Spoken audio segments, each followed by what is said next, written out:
सबसे पहले आपको बताएंगे बानी तहरीक इंसाफ इलेक्शन नहीं लड़ सकेंगे। लाहौर हाई कोर्ट ने भी बानी पीटीआई की अपील मुस्तरद कर दी है। लाहौर हाई कोर्ट ने आरओ और ट्राइब्यूनल का फैसला बरकरार रखने का हुक्म दिया है। जस्टिस अली बाकर नजफी की सरबराही में 3 रुकनी बेंच ने फैसला सुना दिया। बानी पीटीआई के लाहौर और मियांवाली से इलेक्शन लड़ने के लिए उन्होंने अपील की थी। बानी पीटीआई के NA 122 लाहौर और NA 89 मियांवाली से कागजात नामजदगी मुस्तरद हुए थे। आरओ और ट्राइब्यूनल ने मुस्तरद किए जाने का फैसला बरकरार रखा था और अब लाहौर हाई कोर्ट ने भी जो कागजात नामजदगी मुस्तरद किए जाने का फैसला बरकरार रखते हुए यह फैसला दिया है कि बानी तहरीक इंसाफ इलेक्शन नहीं लड़ सकते।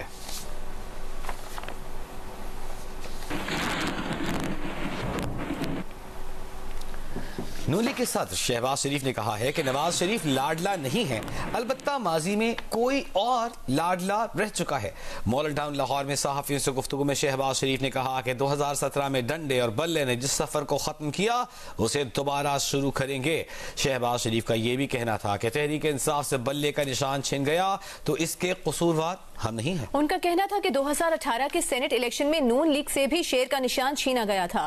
उन्होंने कहा कि अगर नून लीग की हुकूमत IMF से मुआहदे पर अमल ना करती तो मुल्क बदहाल हो जाता। नवाज शरीफ हुकूमत का तख्ता ना उल्टा जाता तो आज माशी मसाइल ना होते।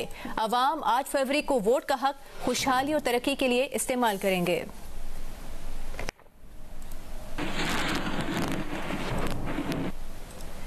दूसरी जानिब chairman Peoples Party Bilawal Bhutto Zardari ने कहा है कि पीपल्स पार्टी अवाम का खून चूसने वाले शेर का रास्ता रोके, चौथी बार वजीर आजम नहीं बनने देगी। बरीन में इंतखाबी जलसे से खिताब में बिलावल भुट्टो जरदारी ने कहा कि जिस शख्स के पास न नजरिया है न मंशूर, वो चौथी बार वजीर आजम बनना चाह रहा है। एक और साहब है जो चौथी दफा वजीर आजम बनना चाह रहा है, चौथी दफा। और वो साहब के पास ना मंशूर है, ना नजरिया है, ना इंतखाबी मुहिम चला रहा है, ना आवाम से वोट मांग रहा है। वो वोट भी कहता है किसी और को कि आप साहब बंदोबस्त करें। वो अपोजिशन का मुखालिफ के बारे में भी कहते हैं किसी और साहब को किस तरह बंदोबस्त करें। तारीख गवाह है कि जब भी ये शख्स आप पे मुसल्लत किया गया, जब भी उस शख्स को वजीर आजम बनाया तो नुकसान आपका किया है, नुकसान पाकिस्तान का गरीब अवाम का किया है, सिंध का गरीब अवाम का किया है। ये वो शेर है, ये वो शेर है जो अवाम का खून चूसता है। बानी पीटीआई के अलावा पीटीआई के शाह महमूद कुरैशी और हम्माद अजहर भी इलेक्शन नहीं लड़ सकते। लाहौर हाई कोर्ट ने दोनों पीटीआई रहनुमाओं की अपीलों पर फैसला सुना दिया है। लाहौर हाई कोर्ट ने शाह महमूद कुरैशी और हम्माद अजहर के कागजात मुस्तरद करने का फैसला बरकरार रखा है। आगे बढ़ते हैं और आपको बताएंगे कि ईरान की जानिब से पाकिस्तान की सरहदी खिलाफ वर्जी पर सिक्योरिटी माहिरीन ने राय देते हुए कहा है कि 16 जनवरी को फजाई हुदूद की खिलाफ वर्जी करके मासूम लोगों को निशाना बनाया गया। ईरान ने बैनुल अक़वामी कवानीन की खिलाफ वर्जी करके पाकिस्तान की फजाई हुदूद की खिलाफ वर्जी की। ईरान ने बैनुल अक़वामी क़वानीन की खिलाफ वर्जी करके पाकिस्तान की फ़िज़ाई हुदूद की खिलाफ वर्जी की है। तजियाकारों का कहना है कि हमले के फौरी बाद IRGC ने जवाब के लिए जैश अल आदिल से मंसूब व्हाट्सएप जारी इशू किया। माहिरीन का कहना है कि जैश अल आदिल से मंसूब अकाउंट्स IRGC और ईरानी इंटेलिजेंस खुद चला रहे हैं। जैश अल आदिल से दोबारा झूठा बयान दिलवाया गया कि रॉकेट गलती से बॉर्डर क्रॉस करके पाकिस्तान चले गए। दहशतगर्द तंजीम का रॉकेट गलती से सरहद पार जाने की वजाहत देना इंतहाई मुज़हिका खेज है। माहिर ने कहा कि हकीकत में BLA और BLF के कैंप ईरान में मौजूद हैं और कुलभूषण यादव भी ईरान से ऑपरेट करता रहा था। IMF ने $70 करोड़ की कर्ज मौसूल होने के बाद मुत्तहिदा अरब इमारात ने पाकिस्तान का $2 अरब का कर्ज रोल ओवर कर दिया है। बात करेंगे नुमाइंदा जियो न्यूज अशरफ मलखम से। अशरफ, बताइएगा क्या तफसील है? जी, आज इकोनॉमी के पॉइंट ऑफ व्यू से बड़ी अच्छी खबरें थी पाकिस्तान के लिए दोनों। एक तो पहली खबर के IMF ने जो केस मंजूर की थी तकरीबन $70.5 करोड़ की, वो आज पाकिस्तान के अकाउंट में मुंतकिल हो गई है, जिसमें गवर्नर स्टेट बैंक ने सहाफियों से बातचीत करके इसकी तस्दीक भी कर दी थी। इसके फौरन ही बाद दूसरी खबर जो आई वो यही थी कि जो पाकिस्तान ने 2 अदायगियां करनी थी UAE गवर्नमेंट को $2 अरब की, जो जनवरी में ही ड्यू थी, 23 जनवरी तक को पाकिस्तान ने पैसे वापस करने थे।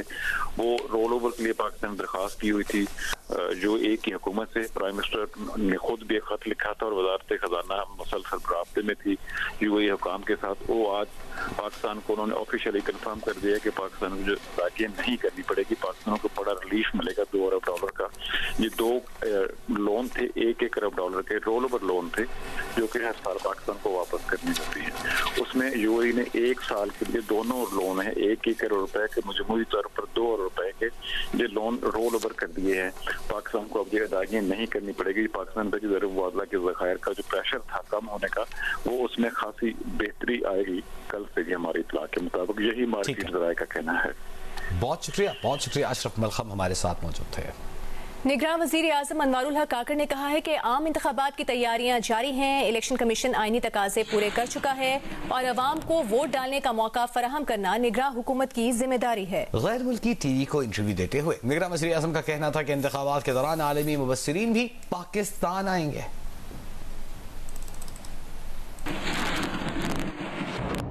It's a constitutional requirement and everyone in the country is committed towards that particular day, and Pakistan and Pakistani people would have a chance to exercise their right to vote, and they would elect another government for themselves for the next 5 years.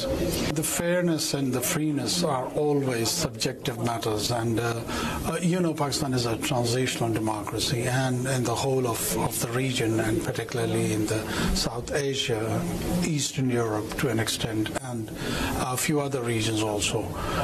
These transitional democracies, they do face domestic challenges. I'm not saying we are living in a settled, ideal democracy where all the standards, but yes, there are concerns, but we'll try that as much as we can to give a chance to the people so they can elect their future leadership in a very fair manner. Let the elections happen, and then there would be international observers, there would be domestic media reporting it, there would be international media who would be reporting it, and let them then report and decide whether it was a rigged or not that rigged election.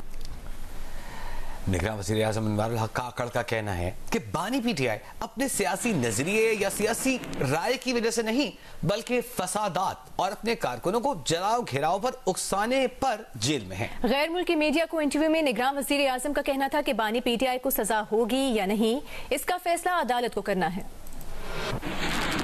He's not jailed for his political opinions. He's jailed for his alleged role in committing riots and encouraging arsons and encouraging his followers towards the disruptions. So these sort of behaviors are dealt with law, even in the settled democracies. He has all the right to say that, but let the courts decide that. It's not for me or for media or for the public opinion to decide this question, whether that has happened, it has been framed or not. So the courts are there to address all these questions.